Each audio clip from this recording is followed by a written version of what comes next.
Welcome back into CBS Sports HQ. So much going on in the world of sports. Yes, we are done with the Major League Baseball season. Shout out to the Dodgers and shout out to the best World Series we have seen in probably decades.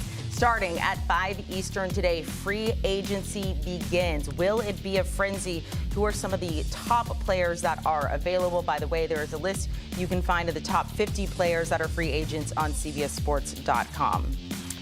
Let's welcome in our GM, Jim Bowden here. I know, Jim, you've already probably been on the phone checking with GMs and managers and owners, and so you got all the inside info. So as much as you can give us here, let's start off with the starting pitchers that are available. Who are the top prospects? Yeah, Amanda, number one, you got Framber Valdez of the Houston Astros. I mean, this guy's got such a great sinker, and of course, he's already proven that he can do it on the big stage in October, and that just increases his value. So I would say he's probably number one of all the starting pitchers that are out there. Houston would like to re-sign him. Don't underestimate Buster Posey in San Francisco with Valdez or Mike Elias in Baltimore. Ranger Suarez, the other young southpaw, he's an interesting one because that changeup's his best pitch. But what's interesting about him is he doesn't have a lot of innings on his arm, right? And so that really increases his value. He's also in the 20s. That helps him. That'll mean he'll probably get that 6 year instead of having to do 5 years. We hear the Atlanta Braves, the Angels, the Mets, the Giants again in on him. From the right-handed side, I'll give you the next three right-handers. Dylan Cease, 200 punch-outs each of the last 5 years, Amanda. There's no one else in this free agent market that's done that. The Atlanta Braves are one team I keep hearing has a lot of interest in him. Don't sleep on the Boston Red Sox with Dylan Cease either. They would love to get him. They love how he misses bats. Zach Gallen had a really bad year for Arizona, but he pitched well in September. Will that be enough to get him a long-term deal? Will he get 5 years or will he have to get 3? I don't know. But there's a lot of teams that will be chasing him once Valdez, Cease, and Suarez are off the board. And the most intriguing guy to me is Michael King. This is a guy that had a lot of injuries last year, but coming into the season, he was arguably going to be the best free agent pitcher of the whole group. So we'll see. I think probably because of the injury history, he only gets 3 years, probably somewhere around $77 million. The Yankees would love a reunion with him. San Diego would love to bring him back. I think the Mets and Tigers both will make a run at Michael King as well. You mentioned the Mets. Let's talk about relievers here. Look, this last World Series, those relievers were oh so important. It was such a huge storyline. Edwin Diaz, I'm seeing articles about how can the Mets deter people from trying to get Edwin Diaz. He is on your list. Who else? Yeah, I mean, look, there's two elite relievers, right, in this class. There's Edwin Diaz and there's Robert Suarez of the Padres. Those are the two guys that everybody's going to chase. Suarez led the league in saves. Edwin Diaz had that ERA under 2 with 28 saves. Both are elite. There's no doubt about it. Now, the problem is in this industry, most GMs and teams don't want to invest in closers. If you remember, the last big closer to sign was Josh Hader with the Astros. He got 5 years, $95 million. Last year, the Dodgers went and got Tanner Scott on a 4-year, $72 million deal. That didn't work out at all for them. Hader got hurt over there with Houston, and that's the risk that comes with these closers. That being said, the teams that have the most money probably can make a run at Diaz and Suarez. That includes the Mets. That includes the Dodgers. That includes the Yankees, maybe even the Braves. And now there's 3 other relievers that we should talk about quickly. Devin Williams, who had a bad year but pitched well in September. ERA was under 3. He's still got that elite changeup. Maybe the big market in New York wasn't the right spot for him. Maybe he needs to go to a smaller market. He really had success in Milwaukee. Rafael Iglesias, 35 years old, but still getting it done for Atlanta last year. And then there's Ryan Helsley, who got traded from St. Louis to the Mets. He had a nightmare season, but he's only 1 year removed from being one of the best closers in the game. So those are the best 5 that are out there, Amanda, and all of them should do well in free agency. Let's go to best hitters available. And look, I have your list in front of me. These names are absolutely massive, including a guy who probably just made himself bukus of money in the World Series in Bichette. Walk us through your top hitters that are available once free agency hits. Yeah, let's start with Bichette because he's the youngest of the top 5 guys. I love this kid so much. I love his makeup. He really wants to return to Toronto. I think he's really going to get paid because he's only 27 years old. I won't be surprised if he gets 7 years, $189 million. He fits in so many places because even though he's a shortstop, he can play second, he can play third. Probably second or third is his best position going forward, I would think. But there's going to be a lot of interest. Look, he led the American League in hits twice already, and he's only 27. The Detroit Tigers, great fit for him. The Yankees could put him at third base. The Phillies could put him at third base. The Dodgers could put him at third base. The Red Sox could put him at third base. He could go back to Toronto as a second baseman. So a lot of options for him. Let's start at the top of the class real quick. Let's go to Kyle Tucker. He's going to get the most money. Now, I don't know where it's going to end up, but it's going to be between 350, 450, probably. Depends on the bidding war. But this is a guy that hits 30 homers, steals 30 bases every year, plus defender, plus arm, plus base runner. All of that combined, he's the best complete player in this free agent class. How nice would he fit in right field with the Dodgers and move Teoscar Hernandez in left? How great would he fit in left field with the Yankees with that short porch at Yankee Stadium? How about the Mets? How good would he fit there? The Phillies, okay, yeah, I can keep going. You get my point. My sleeper team for Kyle Tucker is the Kansas City Royals. Don't laugh. Putting Tucker and Witt together would be huge for Kansas City. There's 2 great power hitters in this class, Amanda. Kyle Schwarber and Pete Alonso. They're both 40 to 50 home run guys. Very consistent.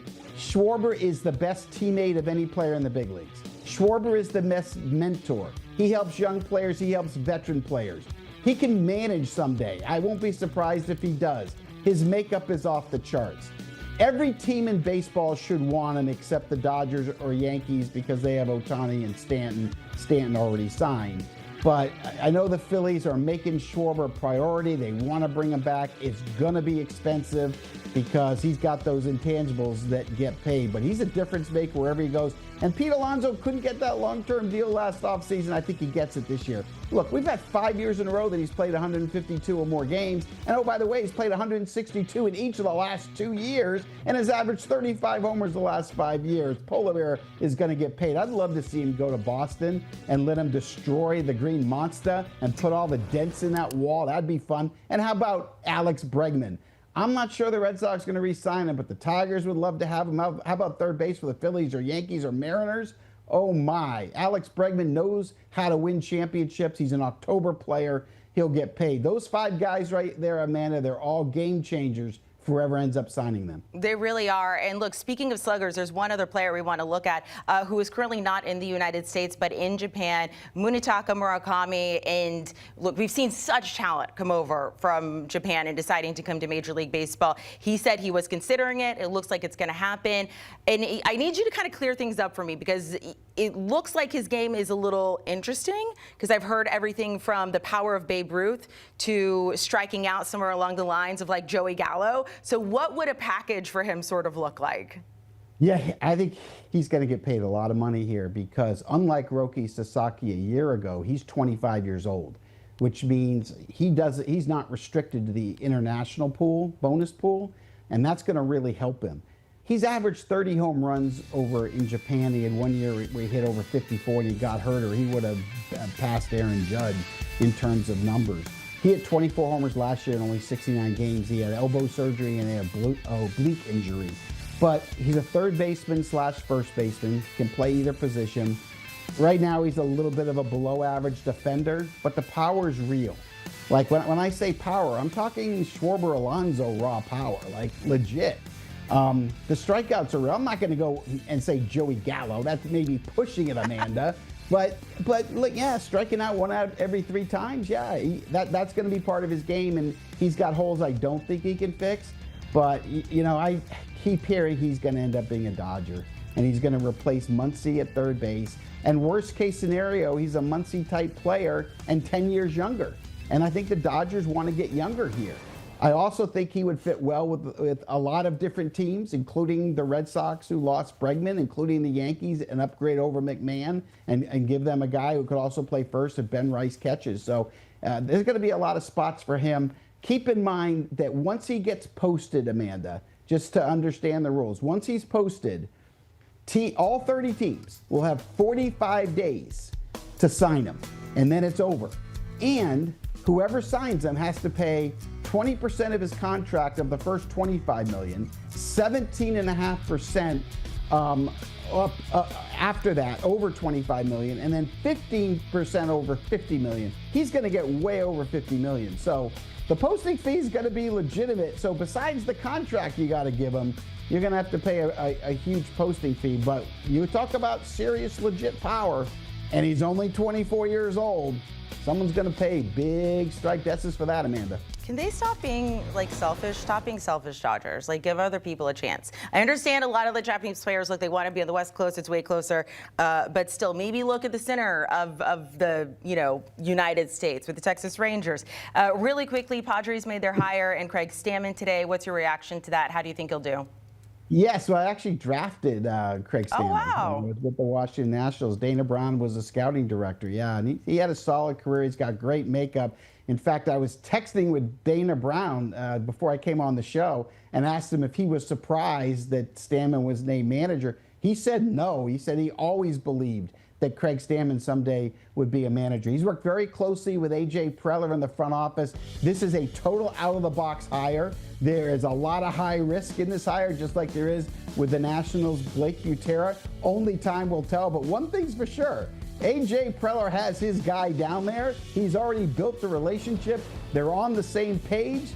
So at the very least, we know it's going to help A.J. We'll see how the players respect Craig and how they respond to him. He has no managerial experience, so none of us are going to know until he actually starts the process. I think it's going to be important, Amanda, that he hires an experienced bench coach next to him to help him because there's a lot of learning curve in your first year of managing at the big league level. Yeah, absolutely. But look, you mentioned just how much A.J. Preller loves him. Obviously, you drafted him, so we're going to give you some credit as well for all of this. Jim Bowden, we appreciate your time. Enjoy the rest of the day. Keep us posted as the trade deadline, I'm thinking NFL. Free agency getting underway at 5 Eastern.